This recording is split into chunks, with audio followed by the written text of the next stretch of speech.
or welcome to the room, the space. I just wanted to, I just really wanted to open up the space to talk about mental health and the industry, the business side, not anything about like depression, anxiety, like self-care, taking care of yourself, anything like that. But usually, whenever I open up these spaces, I like to talk business. And so, uh, one of the biggest one of the biggest trends that I've started to notice is business to business. I've noticed that a lot of mental health professionals, s- uh, primarily social workers, because that's what's on my TikTok and that's who I follow on TikTok. I've noticed that a lot of them are starting to teach exam prep. And if y'all don't know Shara Ruffin, she's on this app, and this is where she first got her start on teaching other mental health um, professionals, social workers, master's level, bachelor's level. She started teaching them how to pass their exams. And this app, like 4 years ago, when it first cranked up during the pandemic, is where she got a large following. And she tied her story to it. And that's where I first got my introduction, my introduction to the side hustle of teaching other mental health professional skills that you already know. But on my TikTok, I've got, I don't know, maybe four different therapy social workers who teach other like bachelor's level and those who are preparing for their LCSW exam how to pass those exams. And it further solidifies how mental health professionals are trying to find other ways to, you know, create an income, another source of income for themselves. I currently have three, but I don't want this focus to be on me and my business model. If you have any questions, feel free to ask them and we can talk. We can bounce ideas off each other. But it just being on TikTok reminded me of how important this room is because you have so many mental health professionals who've got the student debt, who've got children to take care of, who've got a mortgage payment to pay. And even though they may have a two income home, it's still hard out here in these streets. And so, if you have any questions or if you want to add to the conversation, please feel free to raise your hand. And I want this to be a conversation. I want to talk with you, not at you. I do a lot of that on my other platforms, teaching. I just didn't want this to be one of those platforms where I'm doing all the teaching. Thank you for the share. Please feel free to share so we can, get more reach and the conversation can be a little bit more diverse with experiences. I had talked to an individual earlier today. She looked like me. She was from the Dominican Republic, but she definitely looked like me, but she spoke Spanish. And one of the things that she was talking about doing was getting her certification so she can be a certified court translator. And I was thinking to myself, I don't want to tell her business. Well, y'all don't know who she is. She failed it. She failed the first one, her first exam, and Spanish is the language that um, she's working on being a certified uh, court translator. And I was thinking to myself, how many Spanish speakers, bilingual speakers, you don't even have to be Spanish. It could be, I don't know, Igbo, speaking Igbo, Indian. I don't know what their dialect is. I'm so sorry. There's so many different languages out there and how you can be a certified translator and they make stupid money. Like my wife was telling me how she needs translators, always needs a translator in federal court. She's an immigration lawyer and um she uses these translators and they cost $150 at minimum an hour, and then it is a lot of times it's a mandatory 2 hour minimum, and so that comes out the client's pocket. And so I was thinking about how I'm not saying it's easy, but if you have another language, especially if it's your primary, your first language, how that could be a business model that you can add to the services that you already offer. So I do immigration evaluations. Well, I no longer do immigration evaluations. I actually coach and teach other clinicians how to do that. But if I were to be very fluent in Spanish and I could pass that exam and be a certified translator, that would be an additional service that I would market to my um, the immigration lawyers that are on my list. And just thinking of different ways to increase your value as a clinician, as a professional, and then add another stream of income to our business model. And that's all that I'm about, right? Providing value and creating more income for my business. So, um, if you were in a space, if you were in a place to speak to me, talk to me, and I would love to hear in the comments. So I'm about to open up that comments. I'm outside right now. I'm enjoying the breeze. It feels so freaking good out here, guys. Like it's beautiful. The sun is going down. Um, I'm staring at a pasture of about 1,000 acres and cows. Like it's beautiful. So I'm pretty. They don't smell good, but looking at them, they're beautiful. And so, if you want to join me in this conversation, please feel free to come up. Let's talk. All right, let's see what we got here. Mary Ann, great topic. I am new to the private practice space, so I'm looking for tips, pointers, experiences. I am currently putting my baby to bed, so I will hopefully get to speak in a few minutes. So, whenever opening up a practice, there was somebody who jumped in a Facebook group. Yeah, in a Facebook group. And on the Facebook group, she had said that, oh, she was in Louisiana and she was looking for referrals in Texas. And the very first thing that she asked was the wrong question. It was how she worded it was very wrong. She says, I am licensed in Louisiana and Texas, and I'm looking to get more referrals in Texas. How do y'all get more referrals? How do y'all get referrals in Texas? And so, there's so many questions to that. There's so many questions to that. Like, what do you specialize in? Like, what is your target audience? Like who like and so I bring that story up to tell you the very first thing that you want to do is specialize in one or two things and then narrow it all the way down to the age group. This is my recommendation. I've been in practice 4 years. This is my recommendation. Narrow it down to the exact age group, um, the problems that they suffer, and then what you can do to provide value to them.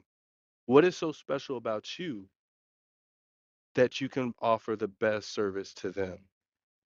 That is my number one tip that I have for you. There's so many different things as far as the business route. You want to talk business? We can do that from SEO on your website to marketing yourself. We can talk all about that. Like I can go all night talking about that. But the very first thing is I want you to identify who do you want to service. Elizabeth, I can't stay long, but this is a valuable discussion. I'll keep my eyes open for when this room is open again. I'm gonna start opening this room up more often, for sure. Hey, Dr. Carmen, I'm gonna open up this room. So maybe 3 or 4 times a week. I'll probably do that the next 2 weeks, just because I have an opportunity in the evenings that are just free. A lot of times I'm on the road and I'm traveling. And so I can jump on a call. I may hit some dead zones, but I'm definitely gonna want to jump on this call and talk for a couple hours at least. I just need to nail down like a scheduled time to where I can come on.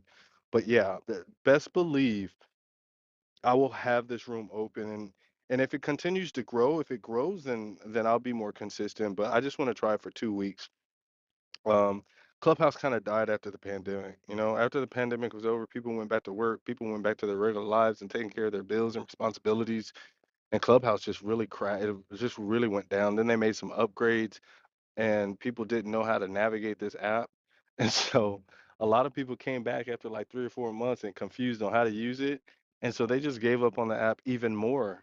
So Clubhouse has really had died. And so I'm trying to bring back that community of mental health professionals that were on here before, because I think it's a great way for us to communicate, talk, and really just bounce ideas off each other.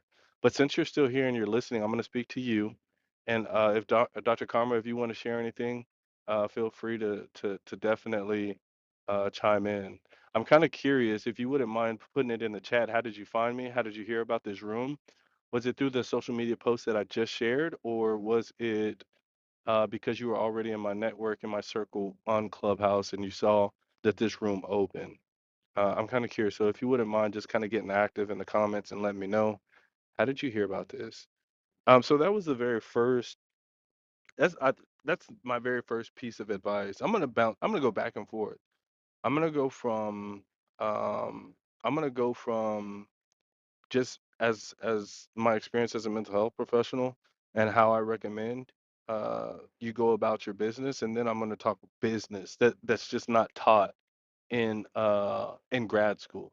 So let's do that from the marketing, the SEO, setting up your practice and things like that. And so I'm gonna go back and forth. So what did I give you? I gave you your niche. So let's talk about business, the business aspect of having your own private practice. You've got this isn't in any particular order, but what I would recommend is if you're going to start off solo dolo, what I would do is be in an agency. I'm pretty sure you work for someone. Well, I don't know, but if you work for someone now, I would work full time at that position you're at and build up my clientele before I just jump into it on a leap of faith and just start my private practice like I did when I first started. I did things so wrong. If you, I'm gonna give you some perspective here, some context. When I first started, not only did I go out on a leap of faith and I had like I had maybe 13,000 saved up in my account, and I started my private practice during the pandemic, and I started seeing clients completely free because they were insurance, and I service lower income, poor people. That's my demographic. I service poor people, poor kids, ages 12 to 17 years of age, with mood and behavioral disorder. If you want to get even more specific, it's black and brown boys who I service who are lower income. So yeah, I mean, I've got my demographic all the way down to the T. If we want to go even further, they've been referred to the juvenile probation department, or they are engaging in delinquent behavior, getting suspended from school and getting kicked out of classrooms. Like I can be very specific who I serve, and that goes back to the first recommendation that I had for you. Um, but yeah, so that as from a business aspect, I would highly recommend, and everybody would say, "Oh yeah, duh." I mean, that makes sense, right? You have a source of income that is guaranteed. You're working for somebody. You have benefits. Why would you quit that to start a business and you don't have a backup or money already coming in? Well, I did that, and so. You probably already know that, but I want to reiterate. I don't care if your husband makes enough money to take care of you, or your man, boyfriend, your partner, whoever it is. I mean, from my mistake, I'm telling you, you need to work full time at whatever agency, hospital, practice, group, whatever it is. You work there full time and you build up your clientele before you go full time in your private practice. Let me see how y'all hear about this. Oh man. I look for mental health rooms here on Clubhouse. I was one of those that came back after that. Yes, ma'am, it was. I signed up with Headway recently. I left my full-time agency position. Okay. All right. So since we're past that, I'll just address that. So I was with Headway as well. I didn't get a lot of referrals, but I did get some. But one of the big things was Hmm. Okay, so as I think you identify in the African American community, Black, the so-called Black African Americans, that's not our title and who we are, but the Europeans, our colonizer and our oppressors gave her those titles, so I'm just going to use those just for um, political reasons, but politically correct reasons. So I believe that you identify as Black or African American or, Black. And so, with that being said, I highly recommend with Headway or any other space, I highly recommend that you remain professional. You get your notes in on time. You do the treatment plans. You do everything on in a timely fashion within 24 hours of you seeing your clients. Make sure all your ducks are in a row. You're following up with sessions. You're not late to your sessions. Don't don't be a traditionally Black business owner. Okay, don't do it. You want to make sure that you exceed all expectations as a black business owner. Now that sounds very offensive, but we know the cliche, we know the stigma about black businesses. Like how many times have you tried to support a black business in your community and they let you down? Don't be that business. Don't be her. And so with Headway, um, speaking from experience, so with Headway, there was some times where I missed appointments, right? And so, maybe I got a one or two reviews, bad reviews or complaints to the Headway department. So maybe that was why they stopped sending me clients. But I missed like one or two. I'm gonna say one for sure, and probably late to like one or two other appointments. And I just wasn't a big fan of Headway, but they did reimburse well. I don't have any complaints about that. A side note is that a lot of mental health professionals at the master's level, they complain about the reimbursement rates that we receive. And I think to myself, my lowest payer is $67 and I don't know, like 3 cents. And that's Texas Children's. And I'm thinking to myself, I see these kids, or yeah, the Texas Children kids. So I see these kids for less than an hour, 50 minutes, 45 minutes. If I really get into a session, I could go over, but for the most part, I see these kids for about 50 minutes, 45 minutes, and I get paid $67. Like at what point, like if you can just imagine working 40 hours a week at $67 an hour. I'm not doing the math. I'm not good at math, but 67 times 40, right? Like just put it together. You cannot complain. You can make a great business model off of $67 an hour. Are you worth more than that? I mean, let's take that off. Let's take that. If that's the case, your time is $1,000 an hour, $2,000 an hour. But that's not what they're paying. Insurance companies are paying you a set rate, depending on what state, what region, what insurance you have, what insurance your client has. And so not to be just satisfied with it, but make the most out of it. Instead of complaining about the low reimbursement rate, get your money, provide value and get your money. Um, with that being said, I was on Clinicians of Color. I hate that Facebook group, but I was on Clinicians of Color, and one day they were talking about $100,000 business, and I'm thinking to myself, for clinicians who are in private practice, or maybe they have maybe they're in agency work, $100,000 business is not ish. It's absolutely nothing. And the reason why I say that is because I have a brick and mortar office. I have an office that I have more than one office, but I go to an office and I've got overhead. And if I do the overhead cost on that, I don't know, 12 times 750. Um, so 12 times 750, I pay that. I've got overhead. I've got overhead. I've got a phone. I've got a phone line. I've got a website. I've got all these different things. I've got overhead.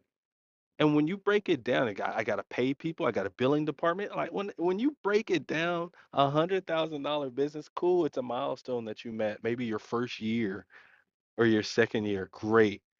But your next goal should be just if you want to live the lifestyle that a lot of people set forth. They want to travel, they want to live in the nice car, family car, whatever it is. They want to live a certain lifestyle. $100,000 business, it's not. And this was me solo dolo. It wasn't substantial. I look at my income tax and I say, damn, I made that much. Where'd it go? Let me see.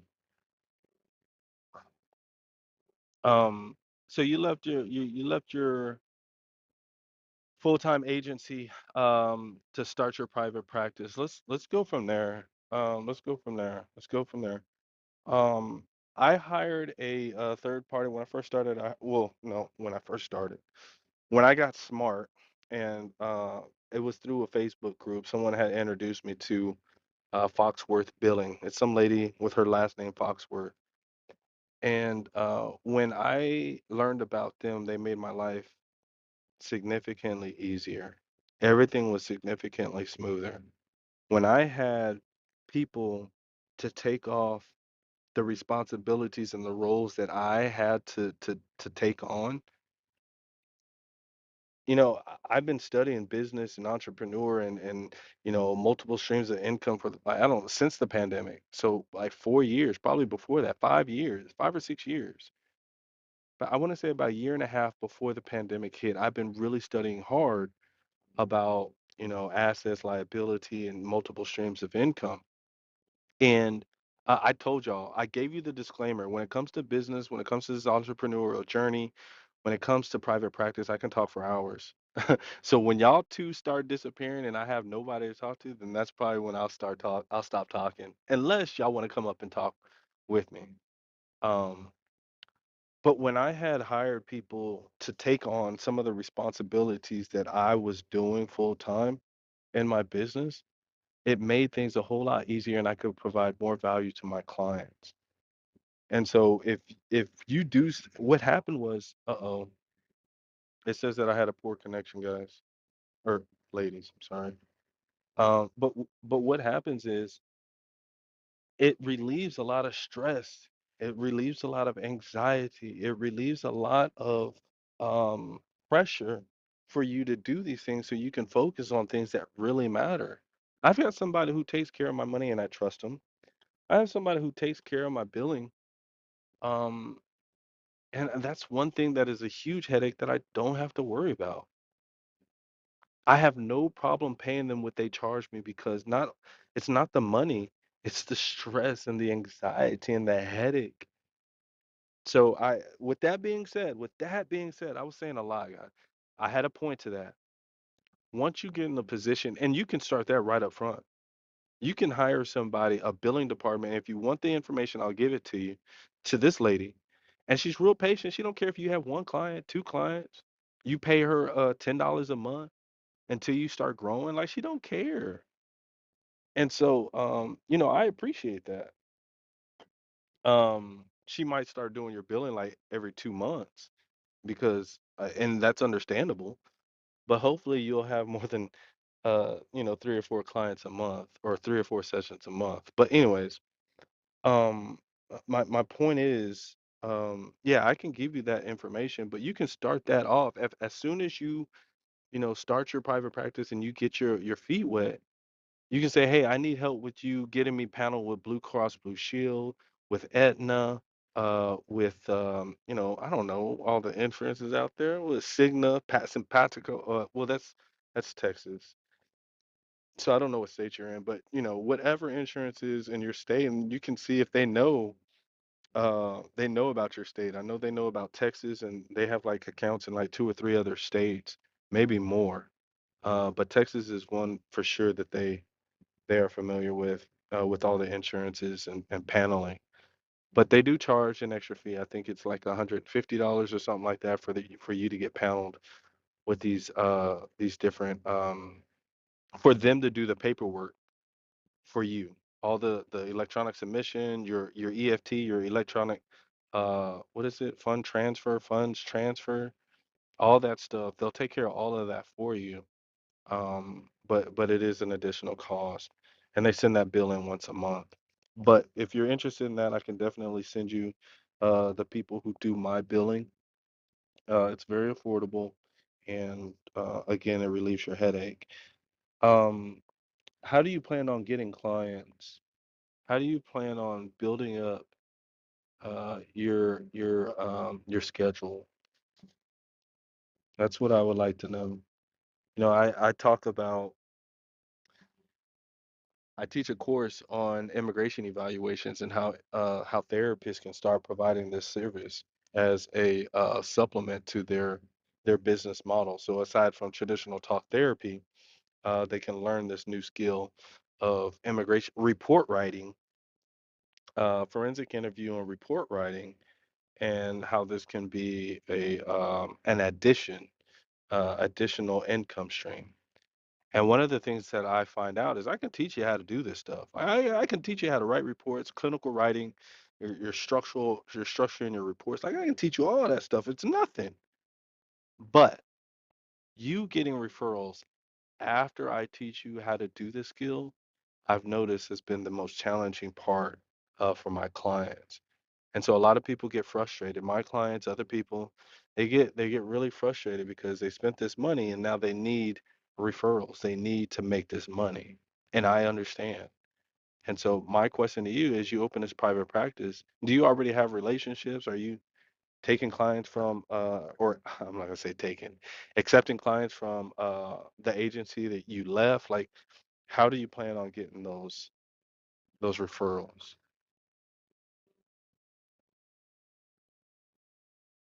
I have some clients from my old practice, but also plan to use psychology today. I was a probation officer, so I'm used to report writing. That sounds interesting. Immigration evals, yeah. Yeah, that's my ish. I'm gonna go ahead and pin my TikTok. I'm gonna pin my TikTok to the top of the room. I really should do my YouTube channel because that's where the links are at. But I'm really trying to build my platform on TikTok because I want to teach on there. I want to coach and I want to teach on TikTok. I love teaching. It's fun for me. It's really fun for me. I don't know if that link works. So if you wouldn't mind just tapping on that link and seeing if that works, it may mute Clubhouse, but I want to see if that link works. If not, I'll try something different. Um, so yeah, psychology today is really good, but I'll be honest with you. What I've learned, this is my honest, look, I'll be straight up with you. I'll be straight up with you, and I'm pretty sure that you would appreciate this. Okay, you've got to find you've got to have or you've got to take a picture that is going to make people stop scrolling and choose you. So let's just say that you have a really pretty picture of yourself, okay? Really pretty picture. What you want to do is you want to cut your picture out, remove the background removal. This can be done on Canva, um, it can be done on CapCut. Like there's so many different Canva, you have to be on the pro version. CapCut is completely free. I think you can remove your background on the free version of CapCut. But there's different ways so you can remove the background. I think there's a bgremover.com or something like that. You get just remove your picture, remove you from the background, replace the background with your business colors. So whatever that may be, right? Maybe it's a red background. Maybe it's green. Mine is green. It's a specific green. So remove that picture, put a green background, or put a bright orange background. So it's gonna make people stop scrolling and be like, and look. There's two ways that you can really, especially on social media. There's two ways that people can really get views and get people's attention. One, you're extremely attractive, or two, you're extremely unattractive. There's something about you. You've got this big lump over your eye, or you got this big mole on your lip. There's something about you that is like super unattractive. It'll make people stop and look at you and listen to what you're saying, especially if you're physically appealing. Okay. This is a hard truth about it. If you're not physically attractive or super ugly, like I'm in the middle. If you're average in the middle, you've got to add more value. You've got to be interesting. You've got to provide information. You've got to be really informative when it comes to social media. And so, going back to the directory, when you post a picture on this directory, what about your picture is going to make people stop scrolling? Are you extremely attractive? Or are you extremely ugly? No. If you're in the middle, like myself, you're going to have to do something different. And one of the ways in which you do something different is you have the color background that is super bright, it's popping, it makes them stop and look. Once they stop and look, your bio, whatever that section is about you, it's got to be super sexy and not attractive sexy. I mean like appealing. Okay, it's sexy to the ears, it's sexy to the eyes, and it sounds good. Once they inquire, they call you, send you an email. You must answer quickly. You have to. When you're a small business and you have very little clientele, you're very small, you don't have the luxury of responding. between your business hours or when it's convenient for you. You're at the doctor's office with your baby, you answer. I mean, this is if you want to grow a successful practice of business, this is how you do it. I can show you the receipts. I've had $100,000 business. I've had it. I told you it's absolutely not enough. It's not enough. Okay. What I did was I had a therapy practice. For my therapy practice, I started doing immigration evaluations for $300 through a third party, Kita Soul in Austin, Texas. I started doing immigration evaluations. I was malpracticing. I didn't know what I was doing. I was actually practicing. Okay. I was practicing, literally practicing. Then, after I did about three or four evaluations, I started getting some feedback from my wife, who's an immigration lawyer. Um, I got better and I started doing it on my own. Then I increased my price to $500. Then after that, I started doing them for 600. Then I went up to 800, and now I'm at 1,000. I'm between 800 and $1,000 per report, but I no longer do that. So, and I can tell you more about that, but my point is this: I went from traditional talk therapy to immigration evaluation report writing. So I had two different ways in which I can make money in my business. I'm about to LLC or C corp my YG training. So then, which is your guide to immigration evaluations. Um, so I had two different streams of income in my business. Then, after I did that, I started teaching other mental health professionals. So this is business to business, how to do immigration evaluations, how to write these reports. Okay. So then what? That's three. So man, I've got yeah. So that was three sources of income. Okay. You see how that works? Right? And so as you continue in this business, you'll learn different ways in which you can monetize and really leverage your experiences and training and your profession.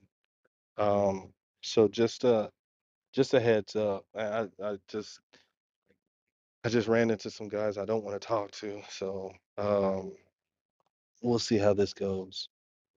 All right, back to the comments. Thank you. Yes, please. Um, link worked. Oh, okay. Okay. Thank you. Yeah. If you have, do you have any questions? Let me know if you have any questions. I'm gonna go ahead and share this. I can't do two things at once. You're definitely gonna notice that I'm like stuttering and I'm all over the place. So I'm not even gonna lie to you. I need to take some time. Let me take a breath to share this to share this room, y'all.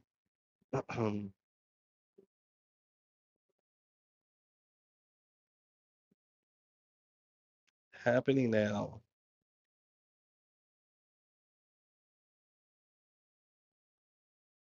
Let's see. One of the hindrances from having this space on Clubhouse is a lot of people don't have this app.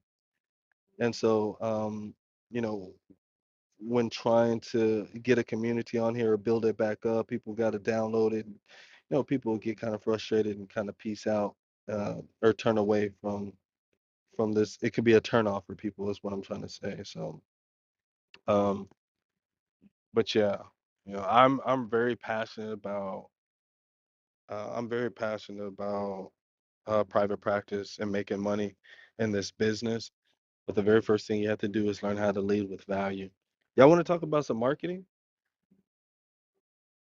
I think marketing is fun. A lot of clinicians don't like doing it to provide therapeutic services. How would you go about marketing yourself to an agency, government agency? Oh my gosh, that's crazy. I said that without even, no, I asked you if you wanted to go there without even looking at the comments. Isn't that funny? Oh my gosh. We're on the same wavelength, man. All right, let's talk about it. My very first contract was with a school district. My very first contract was with a school district, Aldine Independent School District in Houston, Texas. But here's the problem. I didn't get any referrals. And the reason why I didn't get any referrals because So you get put on this list of approved vendors for the district. Okay. I was an approved, I still am until the end of this month, June. Till the end of June. I need to renew it. I will renew it. So I was on the list for approved vendors for Aldine Independent School District to provide consulting and therapeutic services to the students. And speaking of which, I need to raise my prices on that. Um, but anyways, the mistake that I made was thinking that, okay, I've got this contract, they're going to send people to me. Oh, hell no. That is not how it worked. And so, that brings up a very valid point. Like, psychology today is cute, but it's not going to make your business blossom and bloom. It's not going to help you get over the hump of it's paying my bills and it's providing me profit. It's not. So I think that contracts is probably one of the best ways to gain referrals and build your business to take it to the next level. But once you get those contracts, you have to learn how to leverage those contracts and position yourself to be that person that the counsel in my case the counselors, the principals wanted to use. Okay, you need to position yourself to where they know who you are and the services that you offer. I use this example all the time. Nobody knows who you are. You're not a Kim Kardashian. You're uh yeah, I mean you're just most of us are not just popular mental health professionals to where people all around the country are flying and flocking to us to get services. Just not. That's our reality. So what do we have to do? We have to do in services. We have to in services where um, I do mine differently. I like to listen to the problems that the whoever my client is, I like to listen to their problems that they're having with students, kids, CPS kids. I like to listen to the problems and then talk about me and what I offer. So in services, setting up appointments to where you introduce yourself or possibly feed. Food is always the gateway to get people's attention for at least 15 minutes, right? If you bring over a tray of Chick-fil-A nuggets and whatever else, little side French fries or whatever. Like if you make the investment to market yourself, it'll pay off in the long run. But if you get on Psychology Today and you get in Facebook groups, hey, I'm accepting clients, blah blah blah blah, it's not going to be enough. Okay. So to answer your question, contracts is if you want to talk about contracts are really good. But I'll give you the two examples that I have is the Aldian Independent. I think I've had three contracts. I can't remember the third one off the top of my head, but I no longer use it. But the independent school district is one, and I don't know who your your population is. I don't know who your demographic is, who your avatar client is. But mine is children, 12 to 17 years of age. I don't see no kids under the age of 10. Um, because at that point, you damn near doing play therapy. And what do I look like? I'm an ex-convicted felon with, a rough background. What do I look like playing with kids on the floor? Like, I mean, I don't feel comfortable doing it. Um, so anyway, I said that, y'all. But anyways, so yeah, get the how do you get the contracts? They're open to the public. Like these the contracts that I just identified, like the Department of Family and Protective Services in Texas, CPS, wherever that is in your state, with however their acronyms and language is, the Health and Human Services in Texas, like those contracts are open to the public. Anybody who wants to do business with the state can. Um, Now when you're talking about other contracts, like man, I can give you an example. I can give you an example like golly, man. I'm trying to think of the name. This guy's throwing me off because I know he wants to talk to me. Um, I'm sorry, not the Boys and Girls Club, but the United Way. It came to me, guys. Oh, it came to me. So you can get contracts where you're third party. So these big organizations, quote unquote nonprofits, but they're not nonprofits, they're big businesses and corporations like Planned Parenthood, big business. But anyways, an example is the United Way, okay, or Red Cross. You get contracts with them, you're third party, you are a sub vendor for them. And so they have the big contracts from the federal government, the local, the state government, or the city. They have these large contracts and they're looking for people like you, subcontract, to provide services that they have grant money for. Okay. So there's several different ways in which you can go and get these contracts. I'm going to go back. I'm going to look at the comments here in a second. Again, so my phone is in the charger in my phone and I'm sitting outside of my car. So every now and again, I go in there, look at my phone, and see if there's comments. So I don't have the phone in front of me. So there's different ways that you can approach these contracts. For me, going on whatever the website was for Department of Family and Protective Service or Health and Human Services in Texas, I look up counseling services or treatment services that I can offer, mental health professional services that I can offer. Yeah. Hold on, y'all.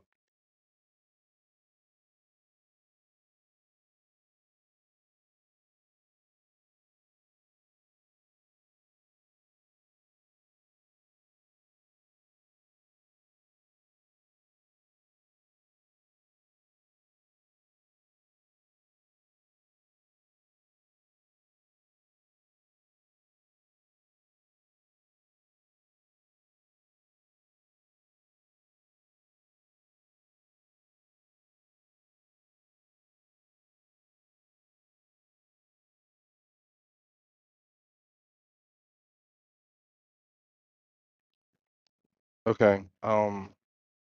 So yeah, I went on the website, y'all. I went on the website to Health and Human Services here in Texas, and I looked up the what I qualify for on the contracts on the contract side. And um so I'm not gonna lie to you, it was a lot of paperwork. Like it was a lot of things. I had to have all my ducks in a row. I had to have like all my DUNS number, my EIN, my TIN. I had to have all these numbers, my, your license information. Like it was hell. I'm not gonna lie to you. Like the paperwork was absolute tragedy. But after I did it, um, every year you have to renew the contract, and it's nothing to do. It's nothing. It's absolutely nothing to do. So I renew the contract. I got to send in like two or three papers, update them on the new staff that I have. Has there been any changes to ownership, things like that? It's nothing. And I've got that contract, for the next 3 or 4 years before I have to actually do something with it, you know? So, contracts is and CPA, I'm not gonna lie to you, with that contract, I was booming, I was booming. I'm not even gonna lie to you. Like I had no problem getting referrals from from that contract. Let me go to the comments. How did you get on the vendor list to provide therapeutic services? How would you go about marketing to provide therapy? How did you get on the vendor list? The vendor list for who? For the school district or for CPS? The vendor list for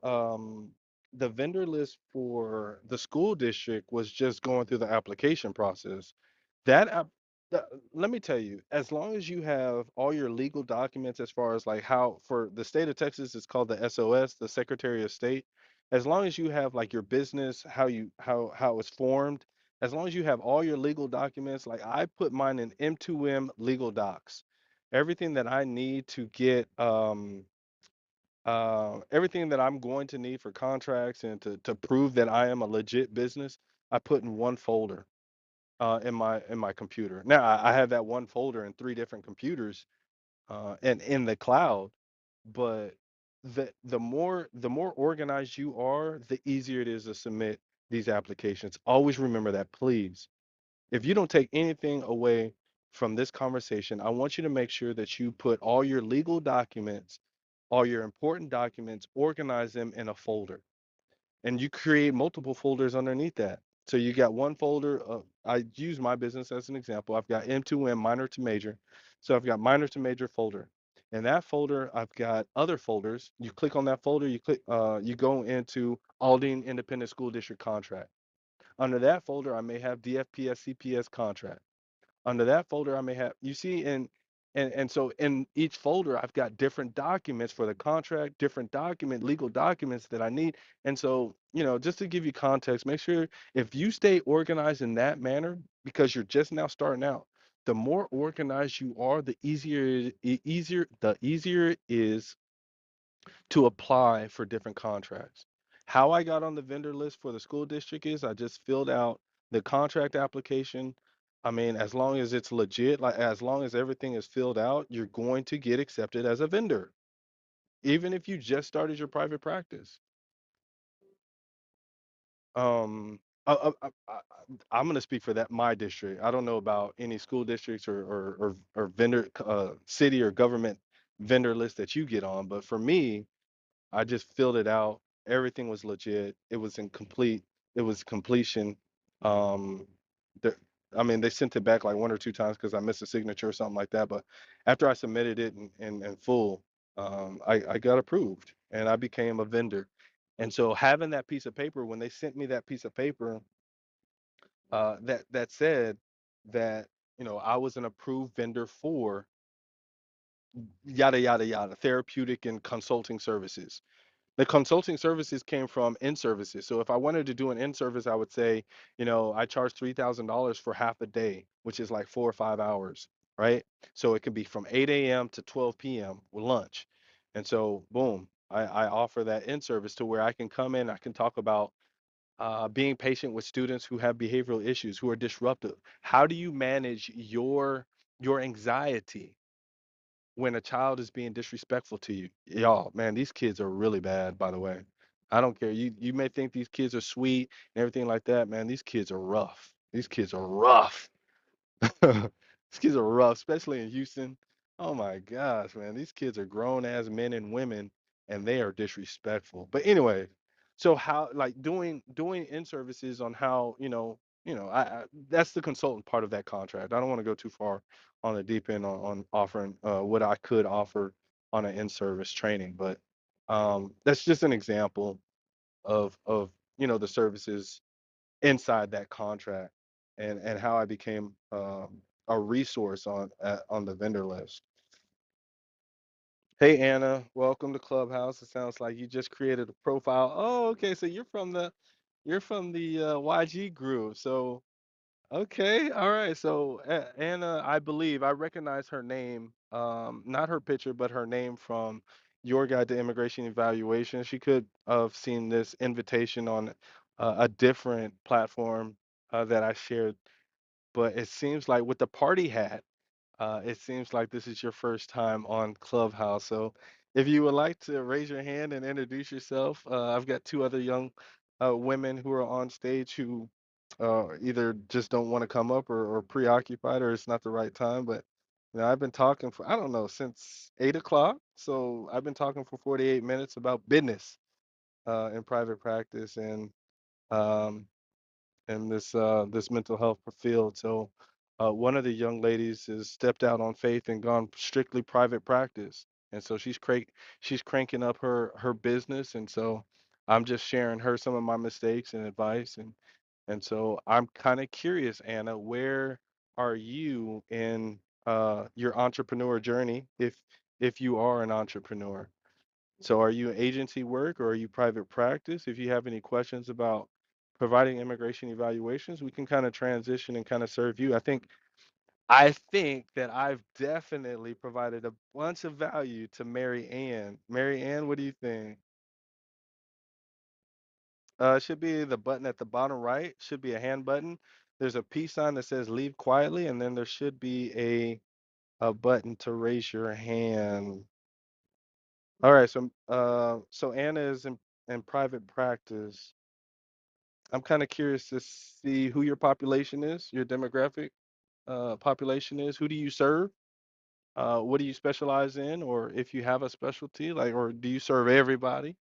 We don't have to go into your modalities or anything like that, but I'm very interested in talking business. So let me see if I'll tell you what, I'll invite you up.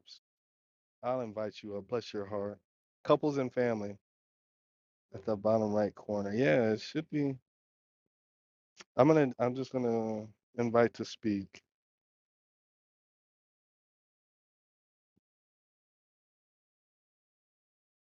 Couples and family. So, Hello? hey, I can hear you. Oh, okay. I've never used this app before.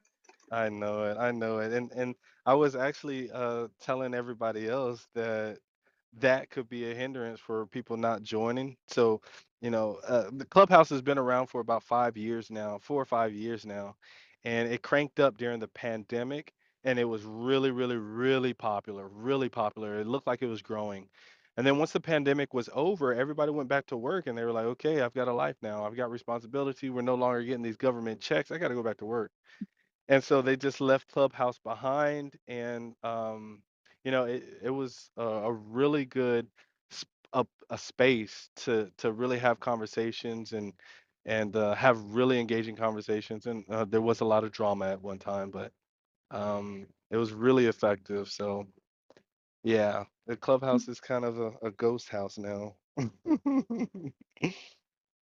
um, But yeah, tell us a little bit. I'm gonna go on mute. I want you to tell us a little bit about what you do. I know you said couples and family, but there's a lot that goes into that. So, um, Mhm. tell us how long Well, have you been I in how long have you been in private practice and just give some details on that. okay. Um, let's see. I've been in private practice since 2013. So couples and families, that's my specialty, but of course, I think most of my clients are individuals at this point. And I try not to work with kids individually because I find that it's kind of pointless because usually the parents have something to do with the problem. And the immigration evaluations, I've been doing that for 10 years. So almost as long as I've been in private practice. And that's like my passion. That's what I love doing the most. Um, but I had tons of clients January through April, and then things just dried up. With talk therapy, they dried up, No, or no, with no, with the immigration referrals. mm, okay. Um, Okay, so you said that you have been doing that for 10 years, and you said basic what I'm hearing is for like the past 3 or 4 months, you haven't been getting many referrals. Is that what I'm hearing? Well, no, not the past 3 or 4 months. Um, I would say like April, end of April. Oh, So, wow. Okay. so yeah, so like January, I would say, or maybe even December through April, I got like almost more than I could handle, and I had a waiting list. And then I went through all of those. A couple of them turned out to be actually like three of them. Let's say 3 out of 10 turned out to be, I don't know, not really like not actual clients. Okay, And so I could so go more into that, what I mean by that.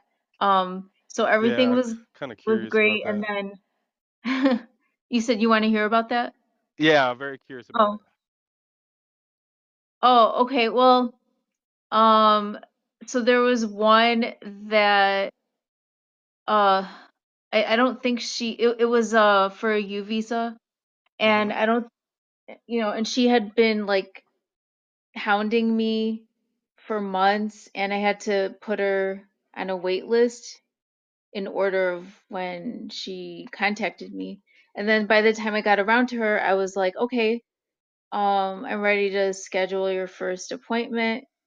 Mm-hmm. And I don't think she understood um like the process. I think she thought it was something that is just done in a day. and I Mhm. think she was surprised by how much it costs, even though like I can definitely see that I'm charging a little bit under the like the going rate. So, and then it was like crickets. So I'm like, okay. Then there was another one that it was a word of mouth referral from someone from her aunt who had she had an asylum case. Mhm. And and so this young woman, she was trying she had a lawyer that she was working with in a different state, and she was trying to apply for asylum, but then when I met with her, it was like I could see that it wasn't gonna it wasn't a good strong asylum case. So I told her that I wanted her, before we met again and she spent more money, I wanted her to talk to her lawyer just to make sure that she thinks that it's worth it. Okay. Let Because me I let me kind of, yeah. right. You don't want to take their money knowing that it's not going to be it may not It work just out doesn't for them. sound like asylum. Yeah, like the So answers she was giving me. yeah, so let me chime in real quick. I know you said that you've been doing this over 10 years or 10 years, and really 10 years. that's longer than I have actually. Um, so just for the people who are in the group or in the space, I don't know if you all are familiar with these different cases, and if you haven't Googled them yet, U visa is basically a victim of a crime. I do the very generalist uh, terms and definitions for this, just so clinicians can have an understanding, not know the intricacies and the details of these the law, okay? Because that is definitely not our wheelhouse. Okay, so basically, you visa, you're a victim of a crime. It's got to be a qualifying crime. I just did a YouTube episode on this, a video on this, and so these qualifying crimes have got to be like really heinous, like you're a victim of robbery, sexual assault, physical violence, even domestic violence, certain domestic violent cases. So just to give you an idea of what U visa is. And then asylum, of course, you are seeking refuge. You are fleeing your country or fear of persecution from whatever it is, whether it's political, social, uh, social affiliation, LGBTQ community. You go back to your country, you're in fear for your life, persecution, things like that. So just a brief overview of what asylum is and what U visa is. Okay. The other thing that I wanted to share with you, and I talk about this in my course, I talk about this in my training, and this is my advice to you. Our job, well, two things that I want to talk about. One, the reason why she was referred to get an immigration evaluation based off of my understanding, what I know, is because she had a weak case. Okay, so she had a weak case. She probably didn't have a lot Mhm. of evidence. She probably didn't have a lot of supportive evidence. She probably didn't have um, I mean, you said it. She didn't have enough girth in her testimony or what she shared with her a lawyer to prove her case. So what they did Mhm. was they need to pull out things psychologically from her experience, from her trauma, from whatever it is, however she got here. They're looking for you to pull that out. Okay, that's one. So she had a weak case to begin with. We know that. That's one. Two. It's not our job as clinicians to determine if they have a strong asylum case. And that is the reason why I don't want my clients, my students, I don't want them to know the details of these cases. That's not our job. Our job is only to focus on the mental health challenges associated with the legal process for whatever their case is, whether it's U visa, asylum, T visa, whatever it is. We only want to focus on the mental health ramifications, the possibility of them suffering mental health challenges if they are removed from this country and taken back to their home country. That's all we want to focus on. Okay. And we just want to tie it into the legal process. I go, and again, you've been doing this for over 10 years. I just want, from clinician to clinician, I just wanted to share that Mhm. with you. So in the future, maybe you can use that to your advantage. Okay? Well, I also want to say that it's also important to know the lawyer that you're getting these referrals from, because I find that there's a lot of good ethical immigration lawyers out there, but there's also a lot of the Shady. opposite out there. And I've had some, a few, like most of the referrals I get are legit. And Mm-hmm. this one that I was talking about was basically, her aunt was able to get asylum because she had a legitimate claim, and she was like, I want to move to the US. Mm-hmm. And, that's, I mean, she really didn't have anything. And, I just felt, and I don't know her lawyer. It's somebody in LA, or, yeah, it was someone in LA. Mm-hmm. And after I, um, told her what I thought, and asked her to like really think about it and talk to her lawyer, she was like, "Yeah, like I was also thinking that," because the questions I was asking her, she was just like she didn't there was no fear of returning to her country. It was all about how she wanted to just move to the US, which is nice, but it's not Mm-hmm. an asylum case. Mm-hmm.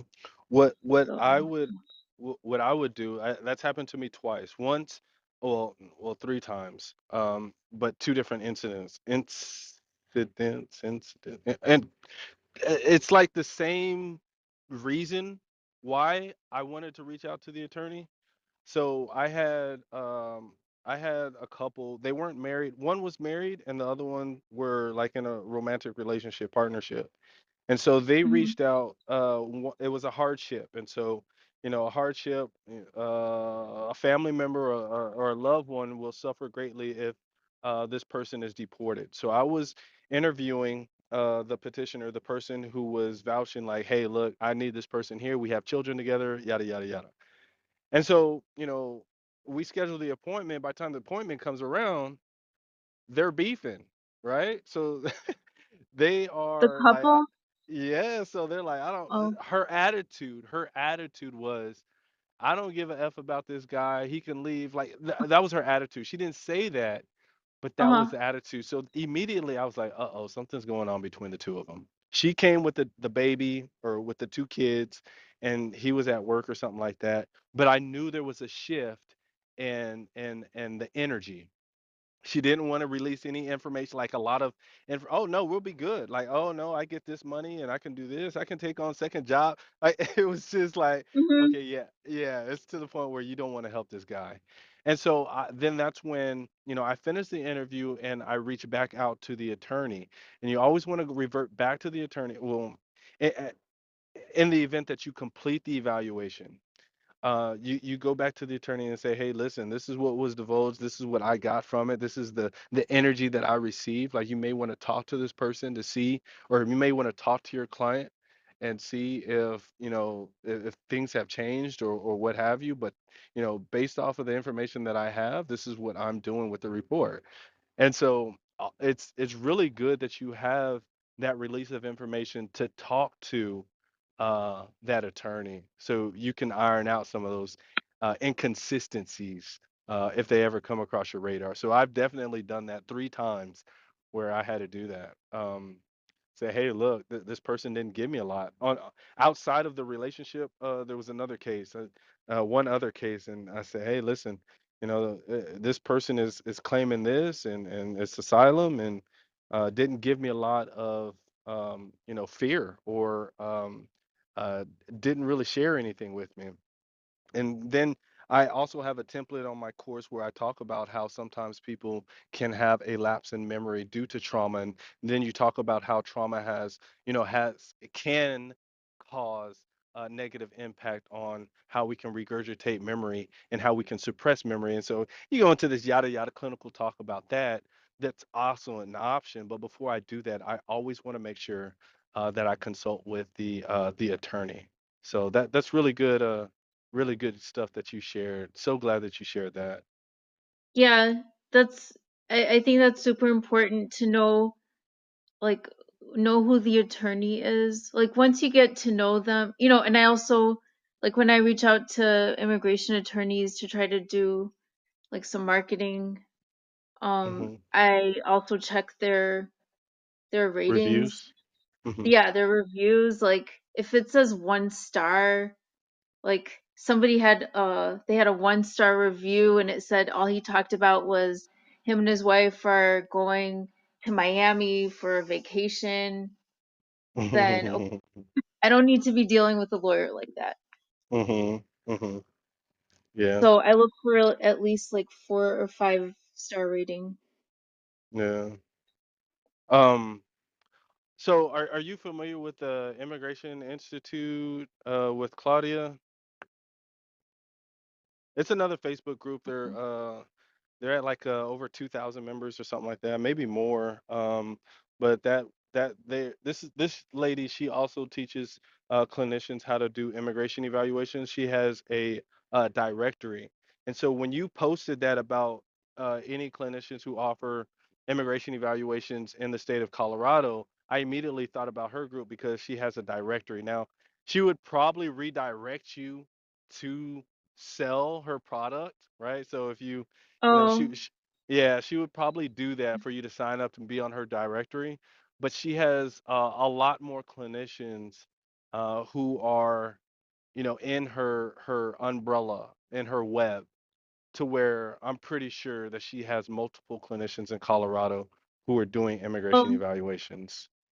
yeah. Well, I'm on like a few other Facebook groups, so I already found like a bunch of people who like more Okay. than this lawyer needs, because this is my favorite lawyer that always refers to me, but he just happened to have a client who's in Colorado, Hmm. Oh, and I was just I, I thought you were in Colorado, the state. no, then Yeah. if I was, then he would give it to me. No, I'm in Illinois. And I Oh. was just helping him out as a favor because Hmm. normally his he's in Illinois, so normally his clients are in Illinois, Hmm. but for some reason there's somebody in Colorado. So I think there's an overabundance of people that are doing this.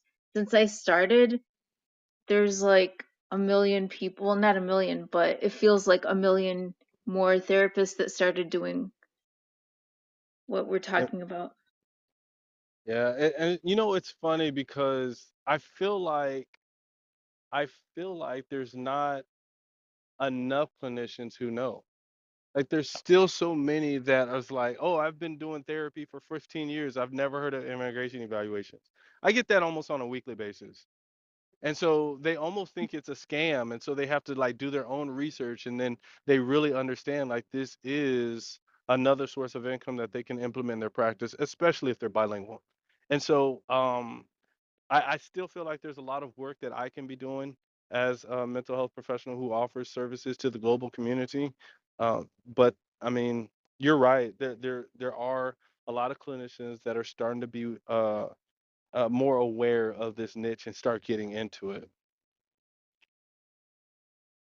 Yeah, and there's some that are already starting to like contract other people to do it, like to do the writing or different parts of the, either like the interviewing or the Hmm. writing or almost like an assembly line.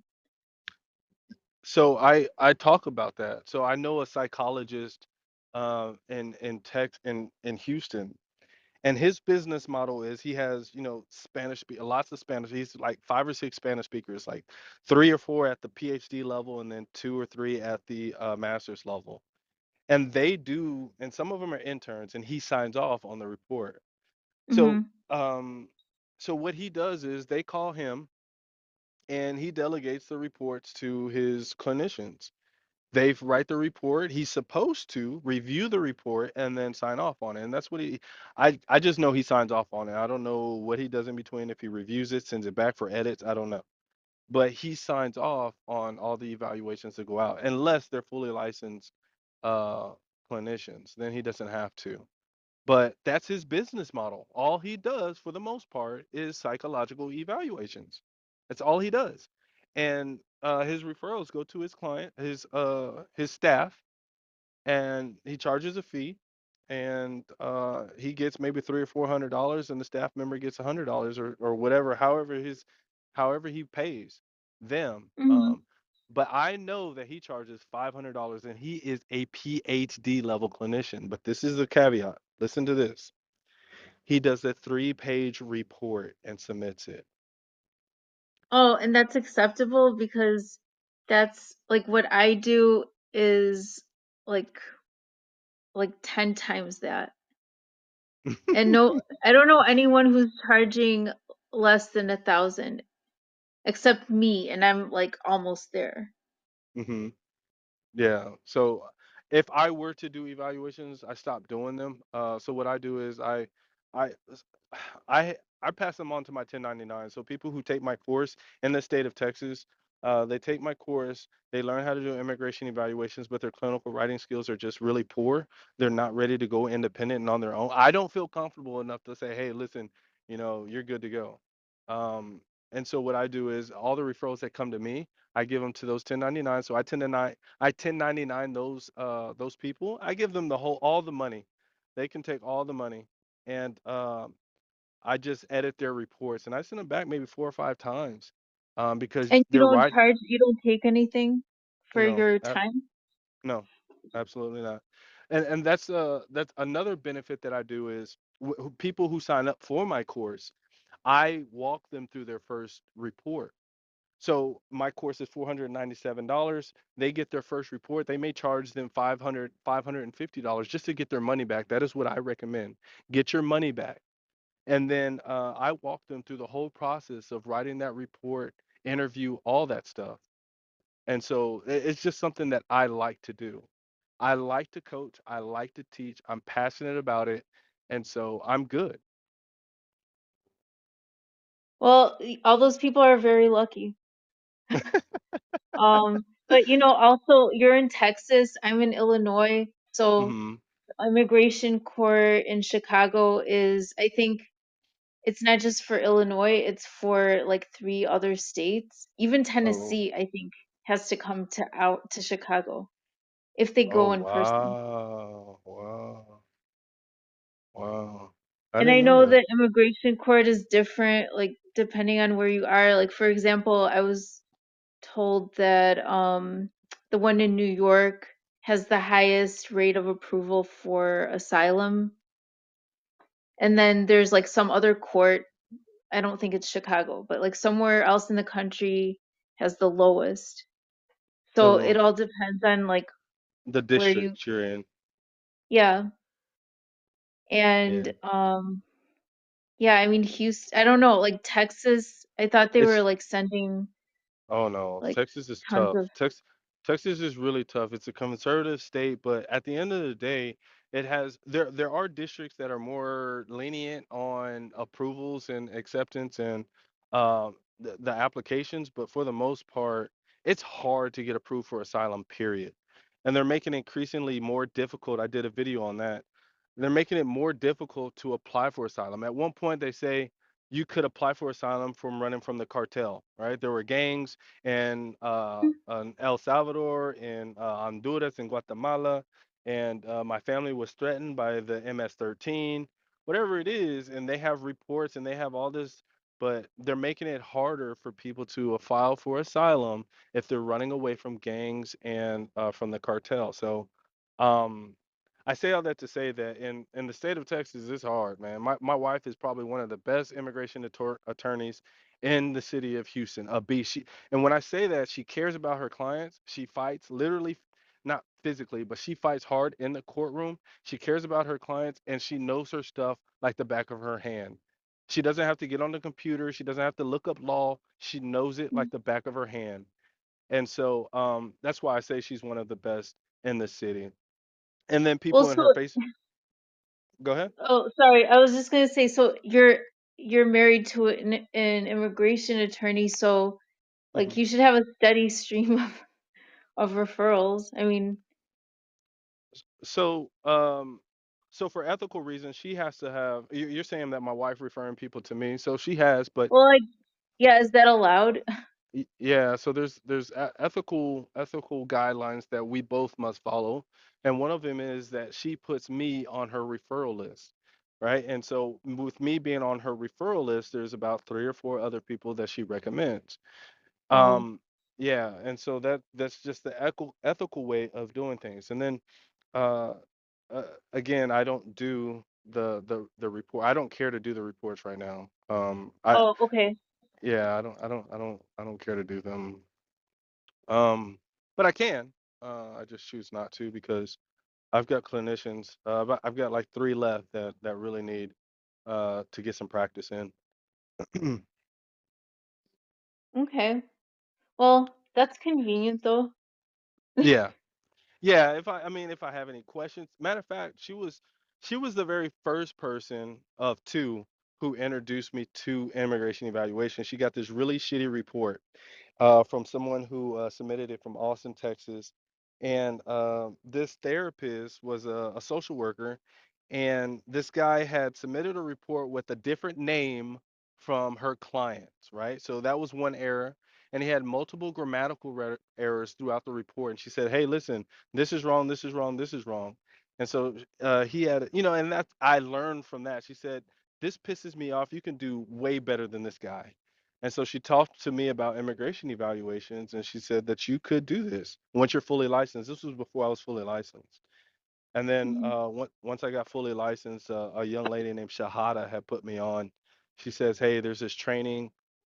You do these evaluations for like low bono cost, but you get to learn how to do it." And from there, I just kind of took off. She said, "You should teach other clinicians how to do it."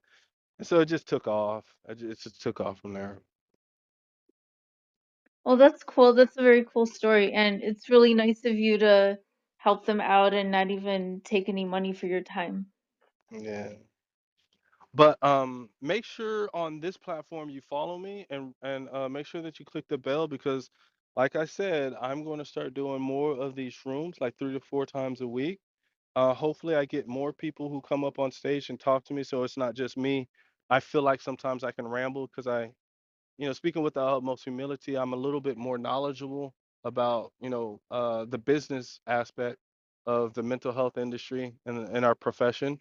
And so I can talk for hours about it. I just don't want to feel like I'm rambling. I like to have a conversation, a discussion. So the more people we have on stage talking, the more engaging and edifying it is for everybody.